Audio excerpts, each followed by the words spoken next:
teman-teman, pada video kali ini kelompok kami membahas tentang Teaching and Educational Psychology loh. Berikut learning outcome pada materi video ini. Menjadi pengajar yang efektif, hendaknya dapat menyiapkan dan memberikan sebuah topik yang lengkap sehingga siswa dapat memahami dan menguasainya. Guru juga harus dapat memotivasi siswa agar mereka mau mempelajari topik yang ada dan mampu menilai sejauh mana kemampuan dan perkembangan pembelajaran siswa. Selain mengajar, seorang guru juga akan belajar untuk mengikuti tren perkembangan, memahami perbedaan individu dan kelompok, serta menerapkan praktik kelas yang efektif dan efisien.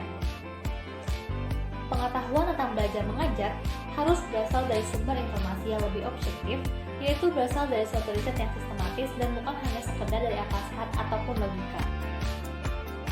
Menjadi guru yang profesional harus dapat memilih di antara banyaknya strategi yang berguna untuk menggunakan siswa dalam pembelajaran atau menjadi guru yang kreatif dan inovatif. Pengajaran sebaiknya melibatkan praktik berbasis bukti yang merupakan metode instruksional untuk digunakan sebagai strategi dalam kelas yang secara konsisten dapat ditunjukkan oleh riset atau temuan penelitian yang memberikan manfaat signifikan dalam pengembangan siswa. Banyak penelitian yang melibatkan riset kuantitatif atau yang menghasilkan angka, seperti mencerminkan persentase, frekuensi, dan rata-rata yang relevan dengan karakteristik serta fenomena yang dipilih. Contohnya, penelitian yang mungkin menyediakan informasi mengenai nilai siswa dalam ujian akhir dan persentase siswa yang putus sekolah.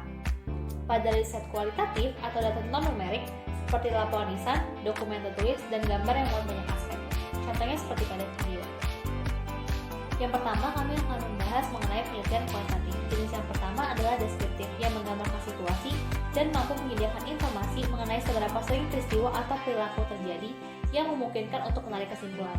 Yang kedua adalah korelasi, untuk melihat hubungan yang terjadi di antara dua atau lebih variabel yang dapat dikatakan korelasi positif atau korelasi negatif. Keterbatasan pada penelitian ini adalah tidak menunjukkan penyebab atau alasan dari hal tersebut ataupun faktor lain yang mungkin belum dipikirkan. Yang ketiga adalah eksperimental, di mana peneliti secara sengaja mengukur atau memanipulasi satu atau lebih variabel independen dan mengukur efek perubahan tersebut pada variabel dependen. Contohnya seperti pada video, di mana melalui metode ini, peneliti mampu mendapatkan nilai tertentu dari kedua kelompok dan melihat apakah programnya efektif atau tidak. Dan yang terakhir adalah kuasi eksperimental, yang tidak memiliki kontrol sesempurna penelitian eksperimental, karena dalam beberapa kondisi dapat variabel tidak bisa dikontrol. Dan yang terakhir adalah penelitian kualitatif yang menggambarkan sifat manusia yang rumit, terutama dalam tatanan sosial dan kehidupan sehari-hari. Penelitian kualitatif menggambarkan keadaan sekarang ini sehingga sebaiknya tidak menarik kesimpulan secara langsung mengenai hubungan atau sebab akibat. Subtopik berikutnya akan kami bahas pada video kedua.